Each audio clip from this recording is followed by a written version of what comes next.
मयंक एक multinational company में branch manager की जॉब किया करता था।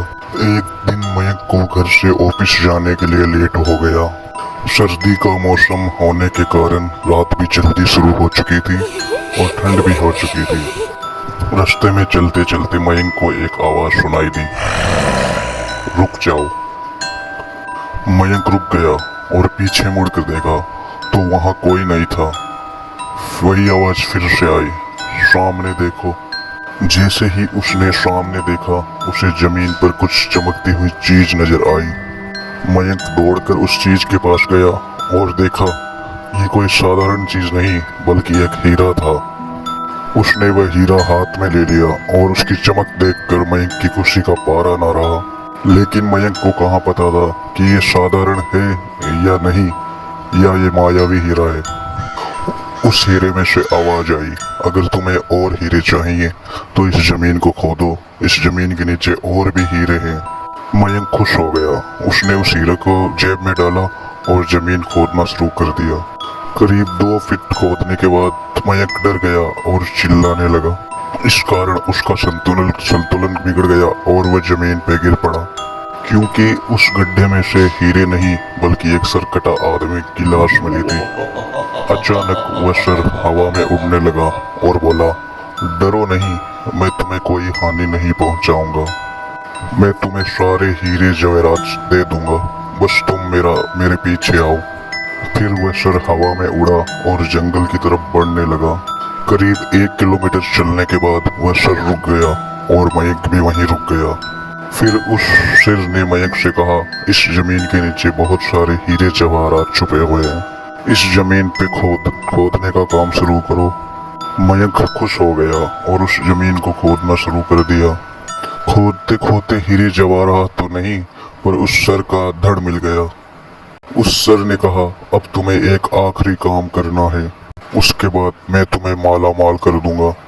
तुम्हें कहीं से भी 1 लोटा खून लाना होगा। मयंक बोला, खून? पर मैं खून कहाँ से लाऊंगा? उस सर ने कहा, चलो मेरे साथ। वह डरावना चेहरा मयंक को थोड़ी दूर ले गया जहाँ पे एक इंसान जा रहा था।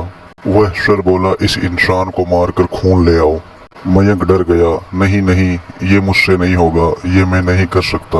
वह सर बोला, अगर तुमने ये नहीं किया तो मैं तुम्हें बहुत बड़ी मुसीबत में डाल दूंगा और तुम्हारी पूरी जिंदगी नर्क बन जाएगी। मयंक ने हाथ जोड़कर कहा, मुझे माफ कर दो। अगर मैंने इसे मारा तो पुलिस मुझे पकड़ लेगी और मुझे जेल जाना पड़ेगा। उस सर ने अपने तंत्र मंत्र की शक्ति से एक छुरी और एक लोटा प्रकट किया और गुस्से से बोला, अगर तुमने ये नहीं किया तो मैं तुम्हारे पूरे परिवार को मौत के घाट उतार दूंगा। मयंक ने मजबूरी में उस आदमी को मार डाला और उसका खून लेके उस सर के पास गया। वह सिर खून देखकर बहुत खुश हुआ और बोला, यह खून मेरे शरीर पर डाल दो।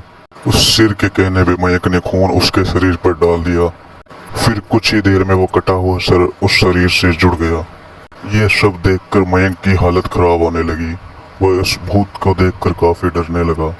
जैसे ही वो भूत जिंदा हुआ जोर जोर से हंसने लगा और मयंक से बोला, तुमने मुझे जिंदा करके बहुत बड़ी गलती कर दी। अब मैं तुम्हें ही नहीं बल्कि इस पूरे शहर को मौत के घाट उतार दूंगा। डर के मारे मयंक के मुंह से आवाज तक नहीं निकल रही थी। वह अपनी जान बचाने के लिए वहां से भागने लगा, लेकिन उस भूत ने छलांग मारकर मयंक को गिरा दिया और बोला, अब मैं तुम्हारा मांस खाऊंगा।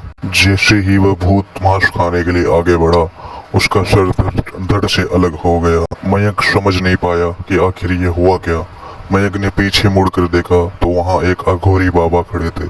अघोरी बाबा ने उससे कहा कि जब तुम उस आदमी को मारकर उसका खून ले जा रहे थे तभी मैं समझ गया था कि कुछ अनहोनी होने वाली है, इसलिए मैं तुम्हारे पीछे पीछे यहाँ तक आया और अपनी तंत्र शक्ति से उस भूत को फिर से मार दिया। अब तुम निश्चित होकर अपने घर जाओ, अब तुम्हें कोई खतरा नहीं है। आज भी मयंक उस भूत के बारे में सोचता है तो उसकी रूह कांप जाती है। हेलो दोस्तों, अगर आपको मेरी ये कहानी अच्छी लगी तो प्लीज़ मेरे चैनल को सब्सक्राइब कीजिए और मुझे फुल सपोर्ट कीजिए। आपके लिए ऐसी ही कहानियाँ रोज़ आती रहेगी।